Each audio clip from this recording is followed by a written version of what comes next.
going to be all just drab, boring numbers. So turn over the pieces of paper that are on your tables. And Jennifer Hackett, I know you're going to love this. Do you have a pencil? So turn over the pieces of paper so you aren't looking at them. This table can't participate.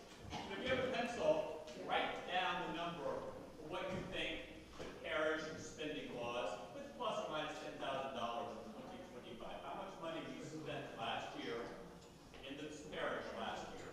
Total amount of money spent. It's on the cover of your piece of paper. That's why I asked you to turn it over.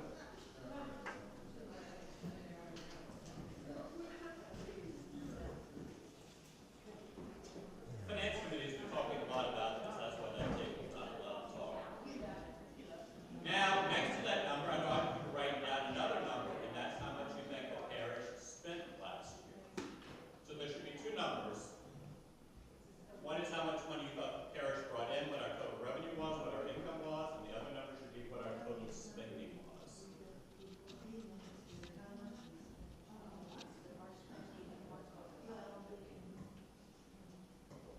Anybody have an answer for either one of those numbers? First, how much do you think we spent? How much money do you think we brought in last year? What do you think the income was? That's table. I didn't review it. It doesn't have to be at your table. Anybody? Here, Sarah said 450,000. That table gets prize. Very good. How much money did we spend last year?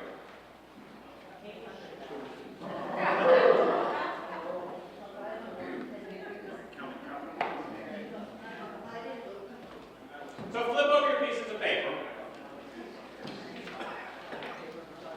The reason I'm doing this, I just want you to get everybody to kind of get an idea of how much money we're talking about. It's more than pocket change.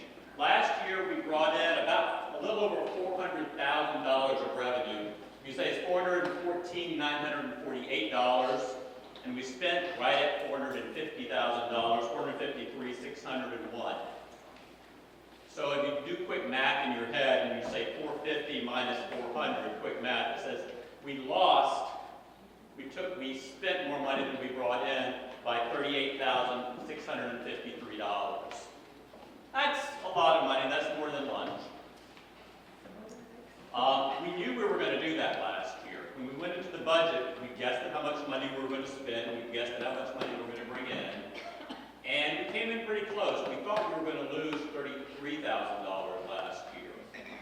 And we lost $38,000. So we were within $5,000. That's pretty good. But it's a lot of guesswork, because we're looking at how much money you think people are going to get, how much money is electricity going to cost this year. So it's some guesswork in there. For 2026, we have a budget, and we show that we have just a tinge less of income this year than in 26 than 25, I'm guessing. We said $394,000, so about $400,000. And we're guessing spending at $454, and miraculously that comes out to be an exact $60,000 loss. So we lost $40,000 of round numbers in 26. We're going to have a deficit of $60,000. We can go according to budget in 26. We're going to have a deficit of $40,000 in 25. Now, a couple of things. I talked about it as guesswork. When we guessed at the 25 budget, we said there was about a 50% chance of doing better than the $33,000 and about a 50% chance of doing worse than the $33,000. In 26, to make you feel good, or at least to give you some perspective, it's about an 80% chance we're going to go to lose $60,000 or less. So even though it's a bigger number, but there's a lot of variables in there that we think we've been more conservative in the budget. So this year, I think it's an 80% chance we'll hit someplace between 40 and 60 as opposed to $60,000 to $75,000 loss, unless we have to have a new boiler plant or something like that happen.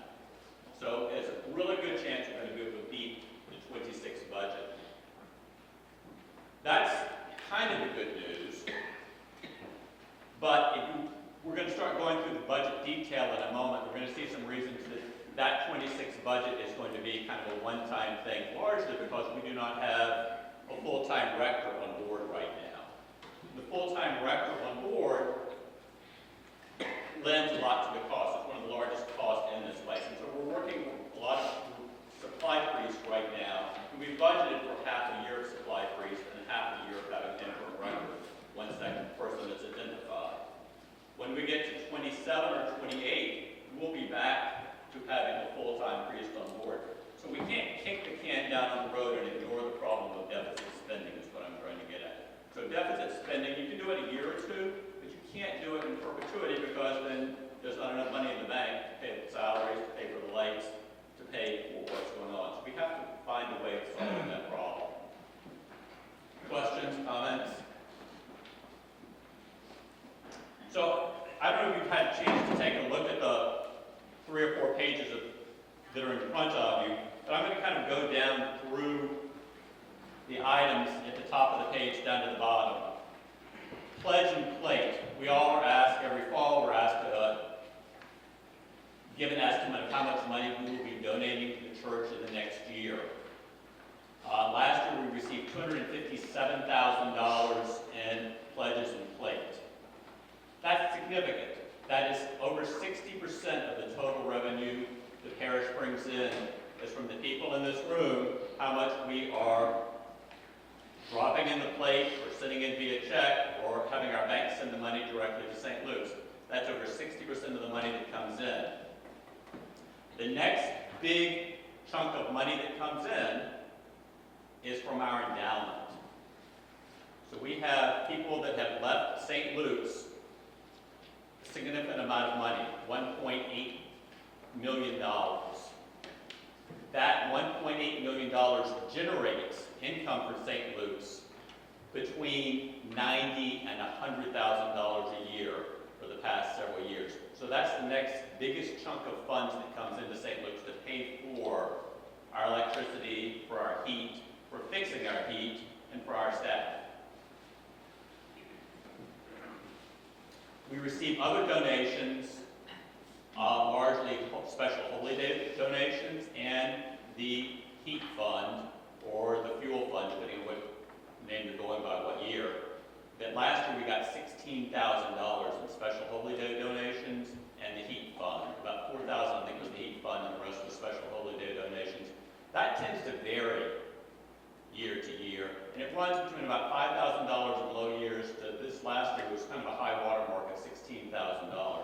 So we budgeted pretty much right in the center of that and put $10,000 for next year as what I'm calling a guess. It's an educated guess based on history and what people tend to do. I'm going to go through the other ones rather quickly. We have some rental property around here. We have the former sexton's house. We have the former rectory. We have our parking lot. That generates next year we're forecasting $36,000 of revenue there. And then we get other, down at the bottom, it's showing $18,000. We have a very large donor to this church. It's the people right here in this room, ECW. Last year they contributed $8,000 ECW. It's like having 2 more parishioners putting in the pledge and plate. The ECW priest, a lot of income, really empowers this church to hit its mission to meet its budget. So the ECW last year contributed directly to the church operations, $8,000, I think it was $8,300, Lori may have a better number, but right at $8,000. We got interest last year of $6,000 on our bank accounts. That's going to be lower because interest rates were higher last year, and we had our money sitting in 5%. We can't get that now. We're looking at kind of like 2% right now. So that's our income side of our operations. Comments? The lies glazing over. Everybody okay? Expenses. Going down to the bottom half of the page, one that always people ask is, what is wider church?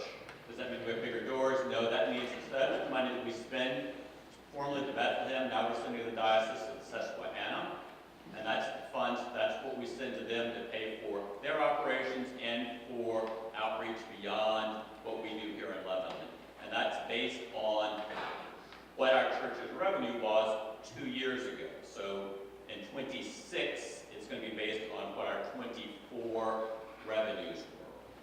So that's just a percentage, and they have their calculus that they do that with, and they tell us what the bill is going to be at the meeting in October every year. Most of these other things are fairly self-evident. The music department, that's what costs, that's the salaries and instrument maintenance in the music department. Property, that's the lights, the electricity, the repairs, and the cleaning services to keep our building clean. That's one area that we've had to pop up. Our cleaning services has jumped up about $8,000 year to year. You notice that. Administration, that's fairly self-evident. That's supplies, materials, some of our software licenses from Microsoft and the administrative software parts, and that's for our parish administrators' compensation. I've added a new item, $18,000 for 26, so we've added a new item, $18,000 for 26, and that is for search and for relocation of a potential new rector. We don't know when that's going to happen, but when we find the right candidate, you have to recognize you're going to have to spend the funds. So maybe that's going to be 27, maybe it's 26. But when we find the right person, we need to be identified that we are ready to move forward. Rentals, that goes against the rentals up above. That's our expense for the rentals, the electricity, repairs, and the taxes on our rental property. And you notice that if you do the math in your head, rentals in 25, we brought in $33,000, it's cost $29,000. That was a $4,000 net income, that's a good thing. In 26, the parish has increased the number or changed some of our tenants and increased the rent a little bit in places, and we're expecting that hopefully we won't have terrible expenses. So it's $36,000 minus $28,000. That's a $6,000. So it's about $6,000 of income we're budgeting for 26 on our rental property. Communications, that is all of the stuff that you get in the mail and on email and on all of those, and a bunch of licenses that we pay for. We have detailed quotes. I'm going to direct that for our director of communications sitting in the back. She knows all the ins and outs of those numbers. I do not. I apologize. There's a bunch of software licenses that we're required to have, and she's been editing those down, sending me emails regularly that said, Rob, maybe we're going to get rid of Weebly. I'm not even sure what Weebly is. It sounds like something from Sesame Street, but it's nothing that she uses. Fellowship, Christian Ed, those are the costs that our senior warden and largely spends on when we have different dinners and things like that for our fellowship events. And then it is the little bit of cost that we're seeing right now in our Christian education program, which is rather small at this point. And hopefully that will grow as we have more Christian education to do. But any questions on page 1? If you flip over to page 2, it's not numbered, I wasn't smart enough to punch numbering on it. I put a little diagram in the middle of that, and that's just to give you a feel for where that first tranche of funds comes from, the $257,000 in 2025. It says that we had 105 donors or families giving units that contributed $238,000, or $237,776. There's another 19 that's either pre or prior year contributions for a total of $257,000 last year. I wrote in the paragraph above that, of that 105 people, it really what you've got in the 105, 25 of those people, it was like people that wrote a $5 or $10 check, they came in once or twice, if they weren't really members of the church. So up in the paragraph above, I just kind of sorted that out and said members of the parish gave 235 across 80 givers, and for an average contribution of about $2,938 per the 80 people that gave 235. Just kind of give you a range of where our monies are coming from for the church, and that is the backbone of our financial operation, is those givers. Questions? So if you jump over to page 3, just so you can kind of get to where I started this whole conversation. We are operating at a deficit, and we are coming up with ideas to improve that situation so we do not compromise our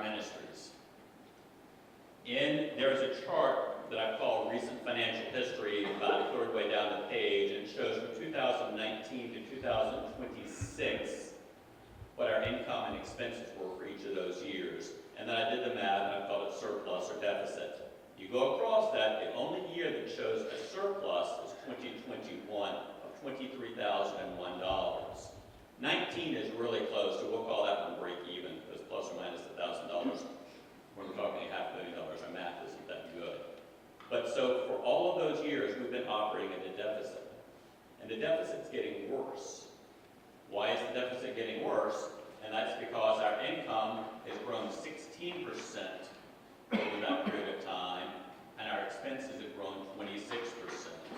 So the cost of fuel, for just an anecdotal example, the cost of fuel for the gas has grown from about $8,000 a year to about $16,000 to $18,000 a year, depending on how cold the winter is and what kind of gas rates we're getting. But we were paying 45 cents per therm back in 2020. We're now paying, I think it's 85 cents. Sean will know the exact number, but we're paying over double. And last year we were paying even higher. We were paying 91 or 92 cents. We brought it down a little bit. Electricity costs are getting ready to jump for St. Luke's in 27. We have them locked in right now at 70-something cents. And right now I know at my house I'm paying over 12 cents. And when we lose our contract, unless something happens to electricity, we're going to see that jump. So inflation has been rolling and driving our costs up. We haven't been spending more money. We don't have more buildings. We're not doing more things that cost money, but the things we have been doing cost more. So that's what's really kind of driving things. Questions, comments? I've got to look at my notes for a second. I apologize.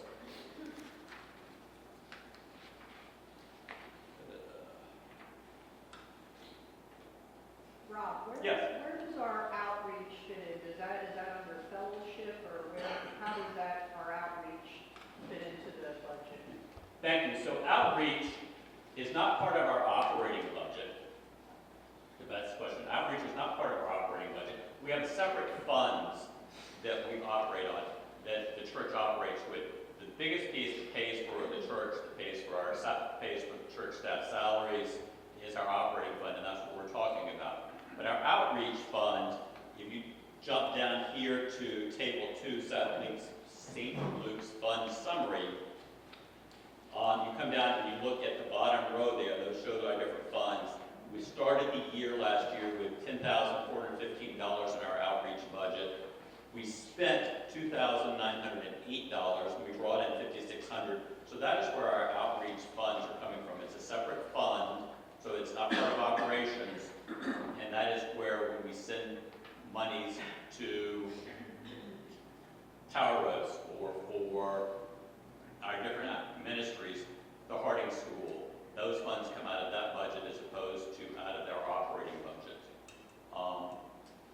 And I really kind of understate what we're doing in terms of outreach, because a lot of our outreach is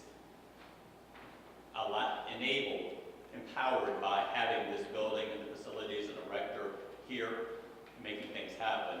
For example, the garden which side the garden was? The garden behind me, behind St. Luke's behind me. My geography is poor. That is empowered because we have all these other things going on. So a lot of our outreach ministries are empowered because we have the infrastructure here that's created through our basic operating budget. And so the Harding School Ministries, a lot of Tower Roast is really just empowered because we have what's going on here. Kind of a high-level look. We just put together the broker report. We are serving roughly 119 people a week that we're touching. They're not members of this church, but we're touching about 119 people a week through our different outreach programs. But the outreach fund, even though it's in a different fund, is that in the same account? So the account's in there getting interest as part of the interest we're getting? So the outreach fund receives a portion of the interest, yes. So the outreach fund, we have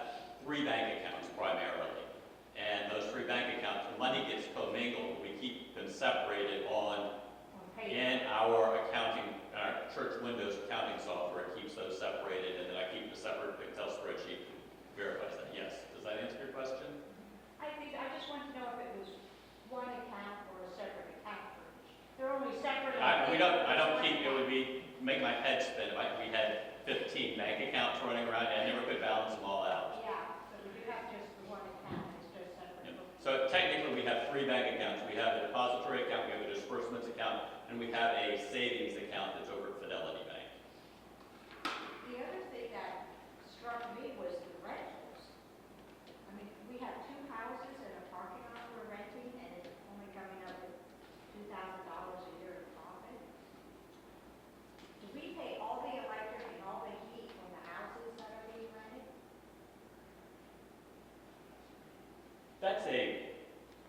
It's a long-winded answer to your question. I'm going to try to give it short, and then I can follow up after here with a longer-winded answer. So yes, the church writes the bill, writes a check out for the gas and the electricity and the water and the taxes for those 2 buildings over that way. But included in the rent, there is a portion of the rent is assigned to be utilities. So that a portion of the rent for the sexton's house is considered utilities, and we changed the rent based on that utilities portion of what that is. And so, Steve, I forgot how often that happens, but it's like once a year we look at in September where the utilities were. Does that make sense? The longer-winded answer is it's slightly complicated, and if you look at the condition of our houses, finding the right tenant is a unique fit to find the right tenant for our properties, because they are not Smith Brothers properties that are just down there available and good to go. They are as they are. Does that make?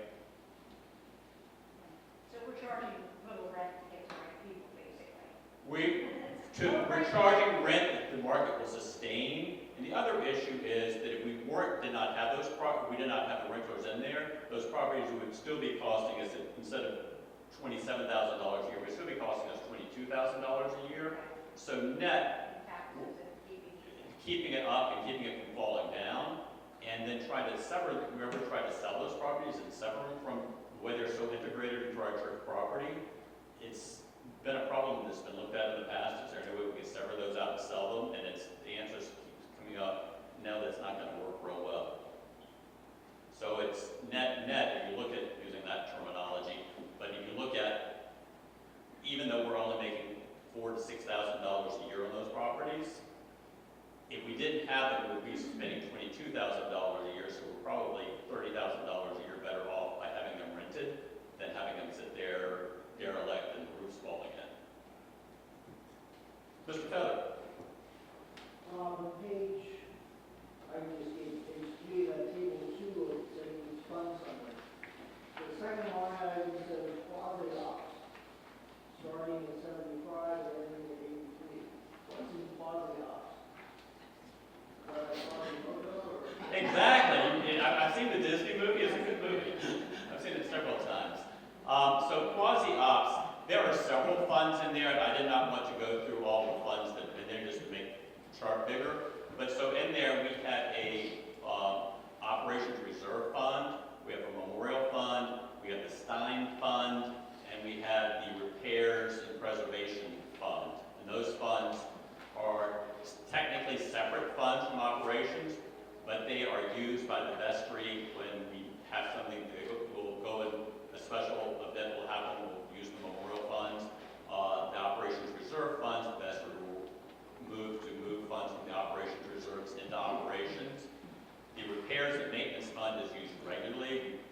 We receive funds into that regularly, and the funds will flow out of that for fixing that thing over Steve's head that creates heat and cooling in this building.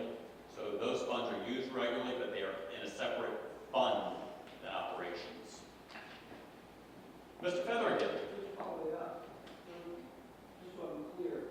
So the repair and maintenance fund in the quasi-ops fund is in addition to the money budget on the general fund operating budget for property? Is that different pot of money, or is it co-equal somehow? I'm trying to get clear what that is. So the repairs and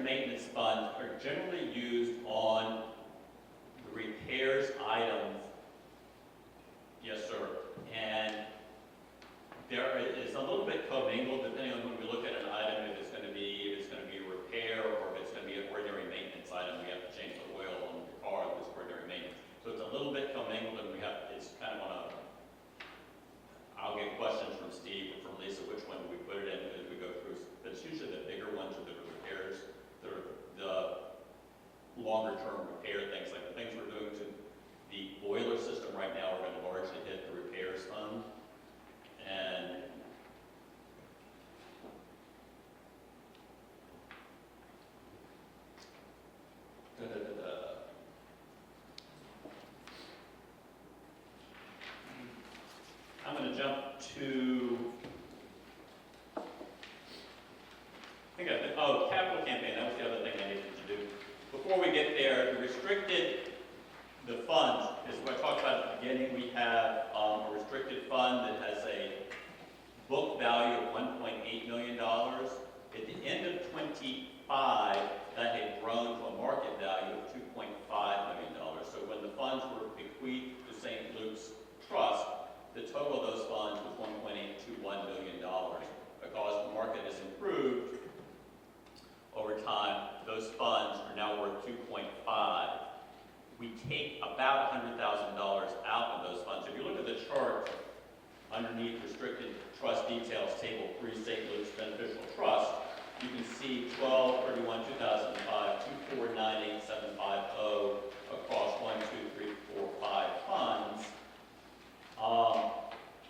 And in 2025, the total of $91,000 was taken out of those. I'm only showing 89 on the income statement for operations because about 1.3, 1.5 is from the Dunlap Fund, which is not listed here. And those funds go directly to the organ fund, so that's not going into operations. So kind of the same thing John was talking about there. So we took out we got $91,000 in receipts last year. A little bit over $1,000 went to the organ fund for repairs and work on the organ. You can see that our total return, if we had not pulled out that $91,000, would have been about 12% on what's invested. But because we took out $91,000 return, the effective return we get is 8.1%. The last thing I have on my list is the capital campaign. We finished up the capital campaign. The work has been done. We have a new kitchenette we're staring at right now. The total pledges that we received plus other contributions were $660,891. The contributions we have received to date are through February the 14th, were $629,445. And we still have $26,000 of pledges outstanding. I'm not terribly concerned about those. Generally, those are people who have been paying over 3 years. We've received over 95% of the pledges in, so we have about $26,000 more to go on receipts into the capital campaign. And our total expenditures have been fairly close to what was total pledges and contribution. Total cost of all the work that was done was $668,024. So just $7,000, $8,000 more than $7,000 and change more than what was pledged.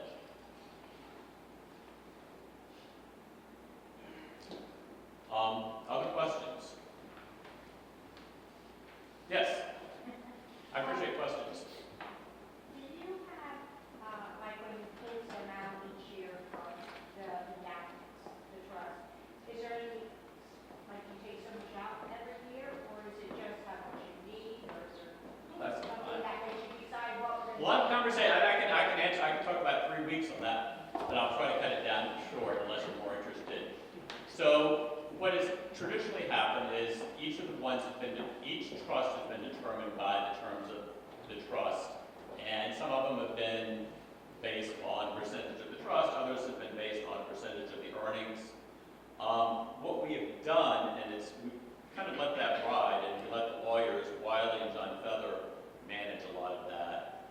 Last year, Wiley and John Feather got together, they went down and ran through all the wills and went through the trust. And I would prefer to actually let John talk to them about what we have proposed and what the vestry has voted on is to crank that number up a little bit so that on average we were pulling out about 4% of the value of the trust. There's a statute in Pennsylvania that allows us to take the total returns. You can take out 2% to 7% of the trust value. We are going to, and there's been was a resolution that's sitting down on Lisa's desk right now that says this is what we want to do, and go and approach each of the trust and say we want to pull out 5% of the trust value, the prior year value over the course of the year for the current time period. Now, if you go and start taking out the 7%, your earnings rate goes down. So it's a two-edged sword. You can take out a lot, you can take out but then your base is going down, and the stock market, because a lot of it's in equities or bonds, stock market goes down, that goes even down more precipitously. So right now, we're looking at 5%, which will improve, if we got to 5% on, somebody takes 5%, multiplied it by $2.5 million, I think the answer is about $117,000 versus the 91. Does that answer your question? Sort of, I just didn't know if you just, like, because you had it listed with income, and I didn't know if it was just you took out how much it made that year to work with, or if. It's a little bit of, Or just waited and saw what you needed, and okay, we're gonna need to take, $10,000. a little bit of both, but more is prescribed, is I kind of described, and I don't know if Mr. Feather has anything else to add to the conversation. All the trusts right now basically provide that we get the income or the interest that's earned on whatever pot of money we have in that particular trust fund. What we're talking about doing, we really can't invade the principle. So when people say, oh, we have $2.5 million in the bank, it's in there, but we can't just say, well, we want $100,000 this year because we're short. We can't do that. What this total return item is that we're talking about now is the state law provides that we can take not only the interest or income, depends on which word you use, but also based on the appreciated value. Like, some funds came in there like $1.8 million, that's the money at book value. But now it's worth $2.5 million. That's the appreciated value of about $700,000.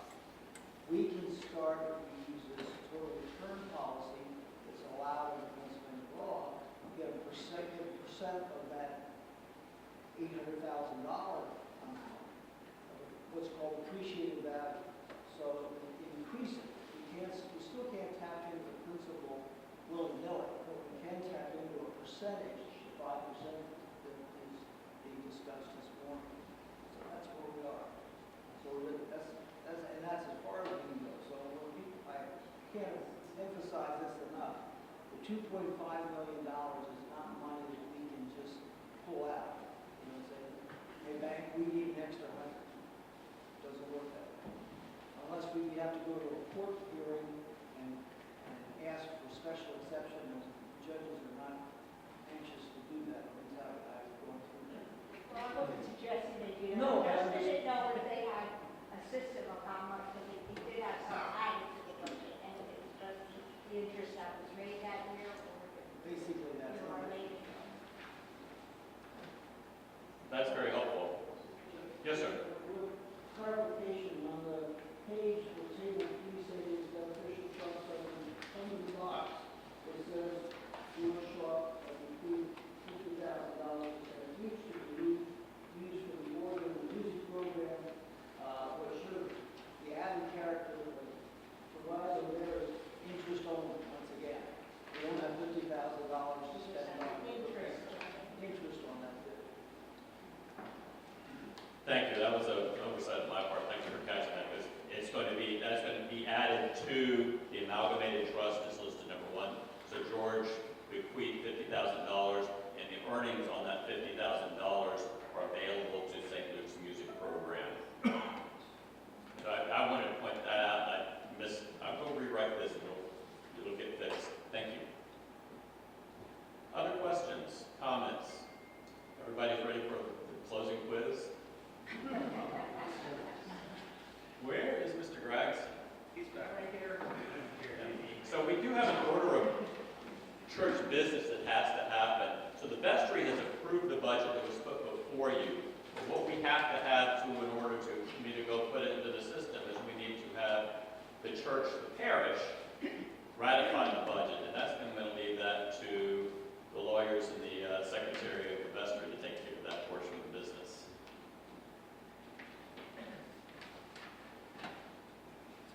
Well, that's the item that's on the agenda for today. The vestry has presented this budget, notwithstanding that it has the deficit. We understand that, I think the purpose of the meeting is to stress that this is not a sustainable situation. We'll try to get through this year, but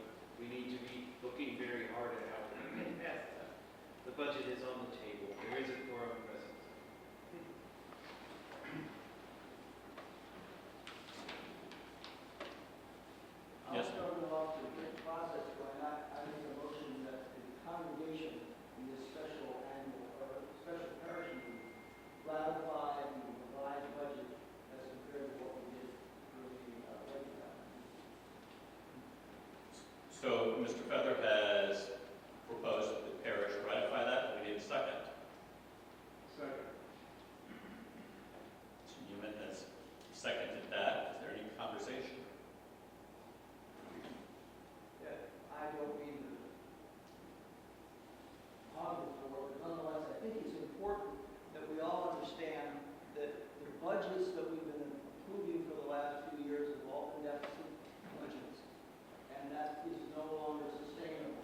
There were deficits because we had a pile of money in equal cash in our accounts. If you look at the beginning of this process, in the line item that was described, starting in 2019. We've now, we're at the place where we're out of that, if you will, surplus, and now we're about to either fish or cut bait posts, because the budget that we're ratifying today is a budget that has, I'm getting to the page, for example, you go to the first page, clergy. In 2025, the budget for the clergy was $137,000. That's now primarily Father David's compensation package.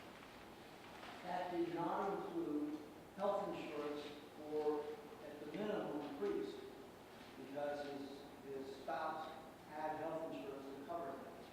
So the likelihood is when we go out and look for someone else, that new rector is going to want to have more likely family health insurance coverage.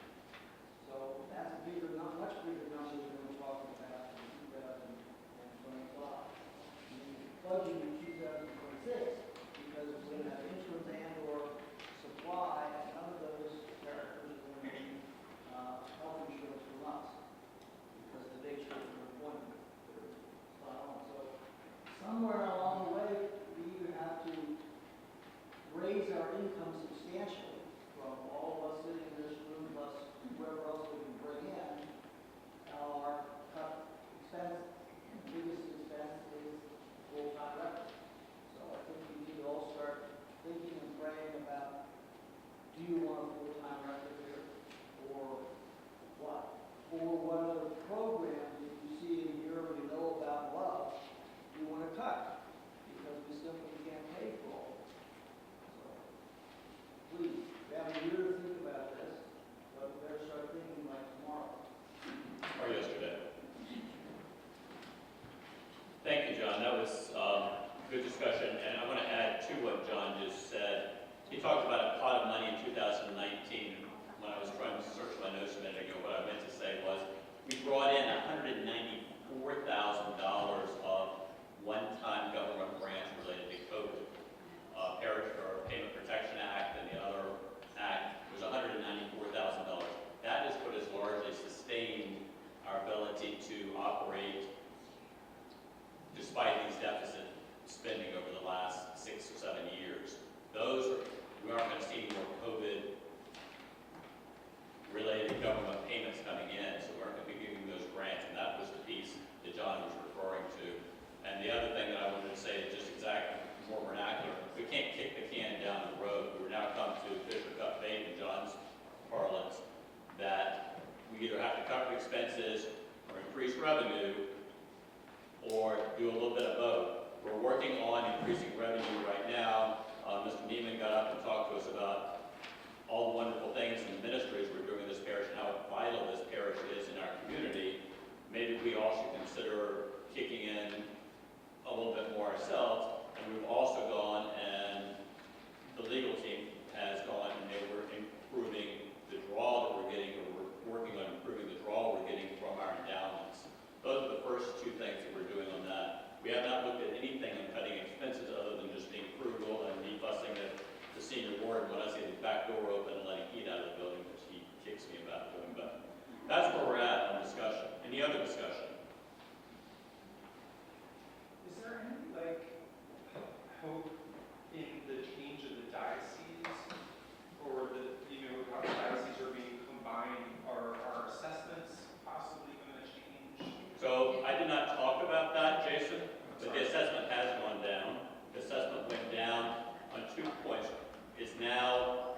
It's on the first, it's 12% on the first, I forget the number, $300,000, and then the 10% on things above that. The assessment has gone down, and we've lost the other additional $2,000 we had to pay. So you'll see that the wider church has dropped from $48,000 to about $44,000, and that's because of the change in the assessments.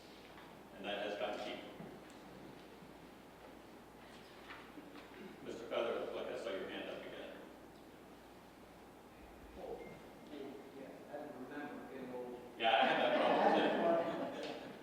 I think one of the vital things that we need to do is grow.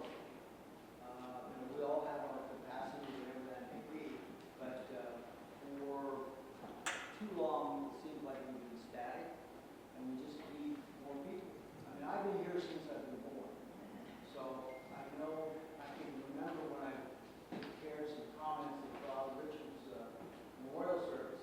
I look back, and there was a time in St. Luke's where we had 125 kids in our Christian Ed program, from 1 to 12 grade. So it was a young family, we had a lot of folks. That's diminished, as we all know. But nonetheless, I'm delighted to see the number of new faces that are here that weren't here 2 years ago, so hallelujah for that. But I think that's a key element which is talk, that means evangelism, that means inviting people in, bringing people to this program, and making sure the liturgy especially, is welcoming to all people and all sorts of folks. Those are all challenges we have. Thank you. So that, Can I just piggyback on that? We talked about outreach, and one of our theories of bringing people in is everything we are doing to project out.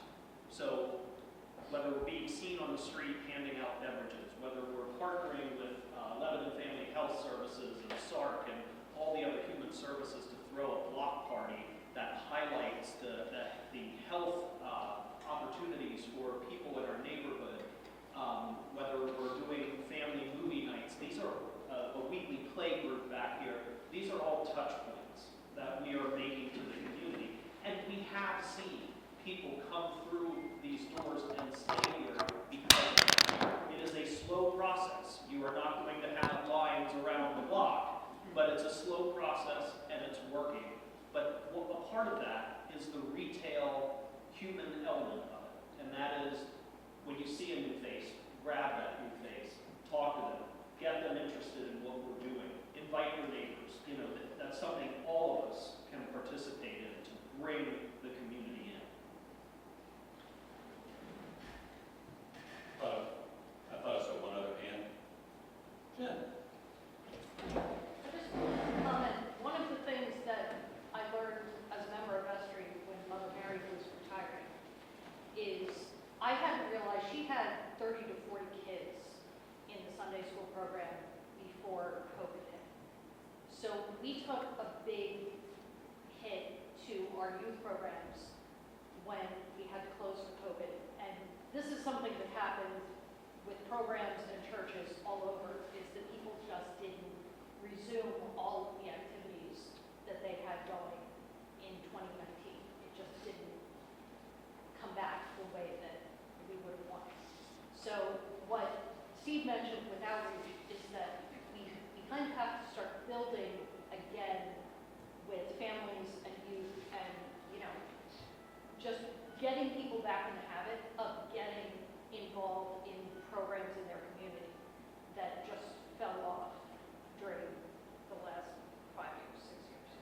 So I just wanted to mention that our Sunday school program, we didn't have 125, like John was mentioning, but we did have 5, 6 years ago a very healthy youth program. This hasn't been this way for that long. And the good thing about that is that I think that we could, if it took us 5 years to get here, maybe it takes us 5 years to rebuild. So we'll see. And I'll make one more point from us. We are also housing community partners in here. We have a weekly scouting troop that meets here. We are now home to the Lebanon County Choral Society. There are support groups that are housed in this people from the Choral Society, that's what, 100, close to 100 people a week coming through these doors? 80. Well, 80 plus people. So 100 people a week are coming in. They're seeing our newsletters. They're seeing our inclusive liturgy and our beliefs. And I have talked to people from Choral Society about wanting to come here and make this their spiritual home. So that strategy is working as well. Yes, we are not collecting a mountain of rent from these community groups, but we are heating this building anyway, and we are supporting good organizations in the community that are in need of a home, and it has a public benefit, and it gives us that advertising, if you will, to the broader community. Thank you. It's working. I was just gonna say, it's working, because Debbie could tell me we were at church guitars other places, and somebody that you were with said, oh, yes, St. Luke's is doing a lot, we're seeing, They were looking on the internet. Yeah.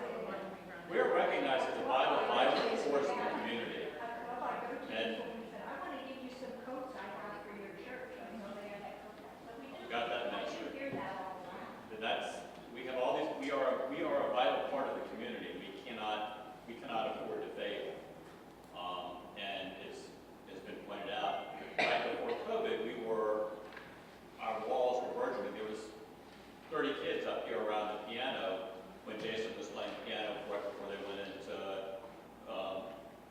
I'm gonna call it Sunday school, but,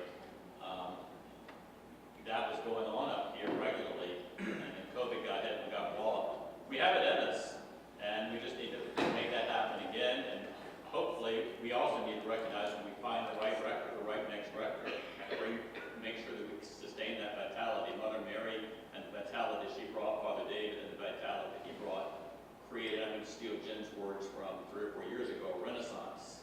It really created a lot of stuff that was happening in 2019, and that can all come back.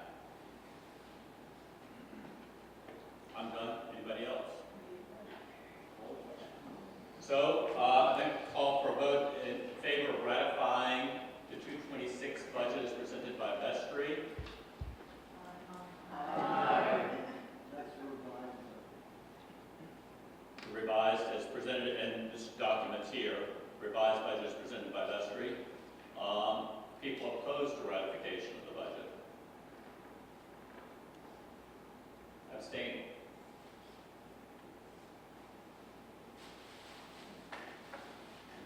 I will be around to answer any more detailed questions, and if they're really hard, I'm going to defer to Tim, John, and Steve. And Steve wants to talk sometime he wants to use the microphone. Thank you. I do want to use the microphone, so everybody give Rob a round of applause.